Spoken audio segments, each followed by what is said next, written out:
Cole and Sam were headed to a college party tonight. It was about 8 when they reached there.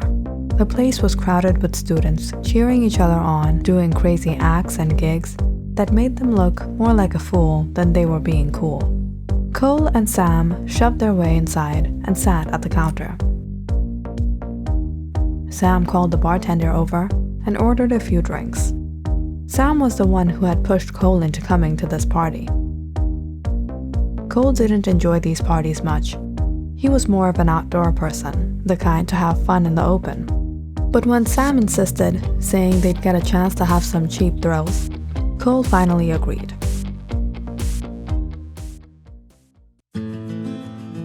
Sam and Cole were roommates. They lived in San Diego, California, where they stayed at the college dorm, and over time had become quite close to each other. Last week, Cole had made the mistake of listening to one of Sam's stupid plans. He spent a good amount of money on wooing some girls, and now he had to pay the price. He was on a tight budget, near broke for the week to equal out his expenses. Which was the reason he agreed to spend the weekend off with Sam at this party. Sam and Cole leaned back on the counter, gossiping and joking as they searched through the crowded room for the right girl. Suddenly, a girl walked up behind Sam and took a seat next to him. She waved at both of them and introduced herself. "Hey you guys, are you having fun tonight? I'm Sandra." She played with her hair and looked at Sam, smiling and giggling on. Cole took a glance at her. She was beautiful, and first impressions were that she was a little wild, with all the colorful locks of hair shuffled between her naturally dark black hair. Sandra was being all too flirty with Sam. It made Cole a little suspicious of her. Sam, of course, being a ladies' man and a fool, laughed and tittered on with Sandra. But Cole wasn't so gullible. He knew girls like Sandra. She was doing this so they would buy her a drink and hopefully entertain her. She was just baiting them for some fun. Honestly, Cole wouldn't have minded, but today, he had to look out for gold diggers. Well, 'cause he didn't have that kind of money to spend right now. Cole quickly stepped into the conversation to save his buddy. "I'm sure you won't find him so attractive when you know he's broke." Sam scratched his head and laughed. "Hey." Sandra, however, stayed put in her seat. She raised her brows and ushered the bartender with her hands. When the bartender arrived, she laughed and winked at him as she slipped the money on the counter. "Tonight will be on me, so you guys don't need to worry." During the next hour or so that Sam and Cole had been at the party, they were sitting at the counter with Sandra. Sam had a bit too much on Sandra's insistence and was practically out of his senses. Cole, however, knew when it was time to stop. Since they had reached there, this girl Sandra popped up out of nowhere, was being nice and bubbly, and had already spent a lot of money on them. It was all too good to be true. Cole had his doubts about what this girl actually wanted, and by the looks of Sam, Cole wasn't so sure he would risk staying at the party any longer. "Sam, I think you've had enough for the night. We should be getting back to the dorm." "What? Sandra and I were just getting to know each other." Cole knew Sam wouldn't remember a thing the following morning. He grabbed him by the elbow and walked out through the crowd. Unfortunately, when he got out into the hallway and turned back around, he saw Sandra had come along with them. "Hey, Sam, how about we go back to my place? I'll drive you back to the campus if you like." Sandra jingled her car keys in her hand, and she gave that flirty look to Sam again. Yeah, that would be great, I wouldn't mind." Sam rambled on, half out of his mind. Cole cleared his throat and interrupted. "Sorry, Sandra, I can't let you take Sam. He's not in his senses. I don't want him going unconscious midway there." Sandra snapped her fingers. "What is it with you? Don't you know how to have fun? Or is it just that you don't trust me? I told you I'll drive him back. Or he can even stay at my house if he wants. What's the big deal? Chill out for once." Sam nodded like a bobblehead. "Yeah, Cole, get yourself a girl, man. You need to chill out." Cole sternly refused, not taking heed to anything Sandra said. and especially not what Sam was blabbering on. "No, isn't it late? Shouldn't you be getting home? You know it's not safe to be out so late, especially for girls like you." Sandra raised her brows and held her hips. "What do you mean, girls like me? Do you suppose I can't handle a guy?" She leaned closer to Cole and whispered, "I've got a better idea. How about we drop off your friend at the dorm, and you and I can spend a crazy night together?" Cole paused for a moment. He looked at Sandra, curling her hair and waving her dress. And then at Sam, who was most likely trying to hold back, puking everything out. Suddenly, he started to have second thoughts. He was in his senses. Well, maybe just a little tipsy, but sober. If Sandra tried to play any dirty tricks on him, he could handle it. And besides, what was she going to do? Cole only had a few bucks in his wallet anyway. Cole helped Sam into Sandra's car. It wasn't before long that Sam fell asleep in the back seat. They dropped him off at the dorm, and Sandra and Cole drove to her house.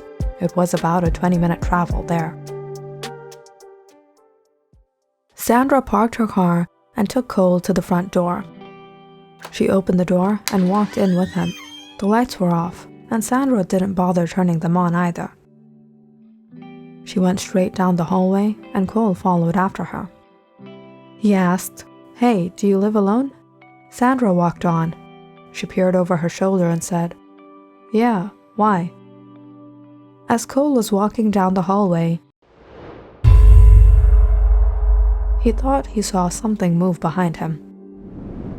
He turned around. There was no one there. Cole shuffled his hair back. His head started to hurt. Sandra was now in one of the rooms. She peered out the door and called Cole. "What happened? Come on." Cole started to get the creeps, but he shrugged it off and went to Sandra. Sandra sat him down on the bed. "Give me 1 minute, I'll be right back," she said before she went out the door again. As Cole sat all alone in the room, he suddenly heard a whisper out in the hallway. It sounded like Sandra was speaking to someone. Cole hurried to the door, trying not to make a noise. He poked his head out. No one was in the hallway, but at the far end, one of the doors was open. Cole was shocked when he saw 2 shadows across the floor. He knew this girl was up to something. Why did she lie to him? Cole sneaked out and walked towards the room. He spied through the crack along the door hinges.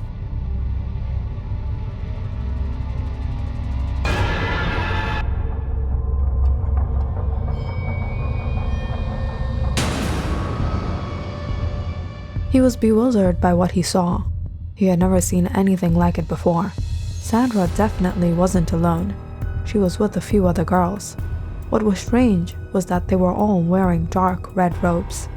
Their faces were partially covered by their hoods. Sandra was speaking to one of them.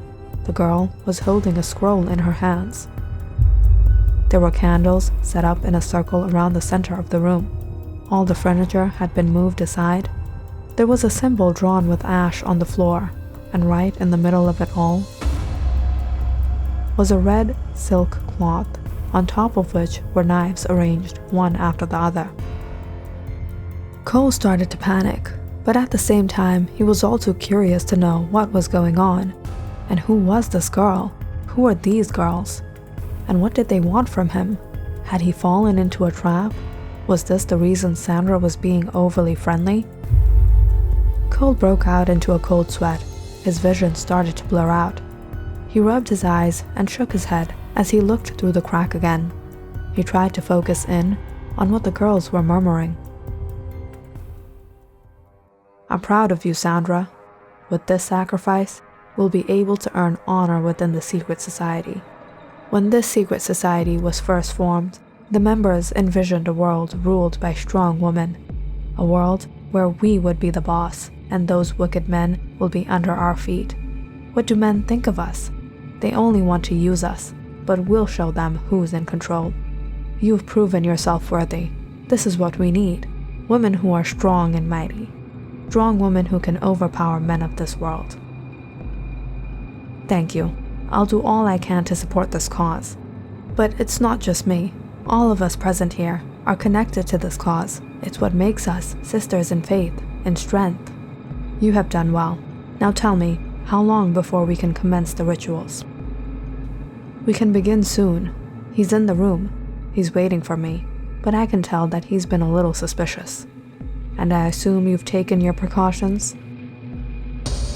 Of course, we'll be able to perform the sacrifice before midnight. Great. Sisters, we must all work together. The sacrifice will not be accepted if we're late. We must provide offerings around every sacred point of the circle of sisterhood before midnight. But what if he awakens? Will we be able to hold him down? The girl walked towards a table behind her. She brought a robe and picked up one of the knives and handed it to Sandra. This is why we start with the temple. They don't awaken after that, and you will have the honor to do it today. Sandra took the robe and the knife and bowed in front of the girl. Cole's hand trembled, his eyes wide open in fear. What had he gotten himself into? This chick was part of some crazy woman's cult. Did they plan to sacrifice him? Cole had to get out of here. But how? Cole became frantic. The pain in his head worsened, and his vision became even more blurry. Cole couldn't understand what was happening to him. Why was he feeling so dizzy? So weak? Why was everything going black right in front of his eyes?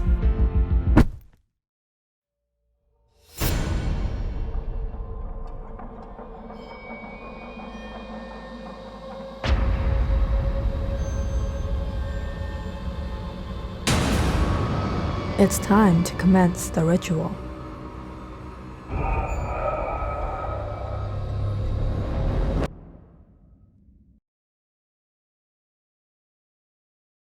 Cole felt something cold, something wet.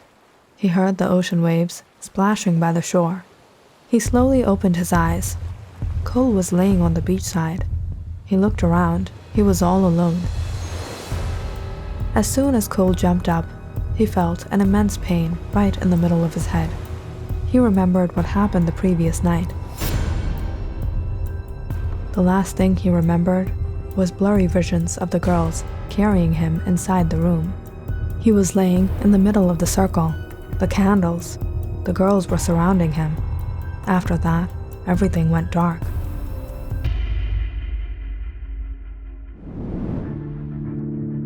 How did he get here? Where was he? And most importantly, what did they do to me?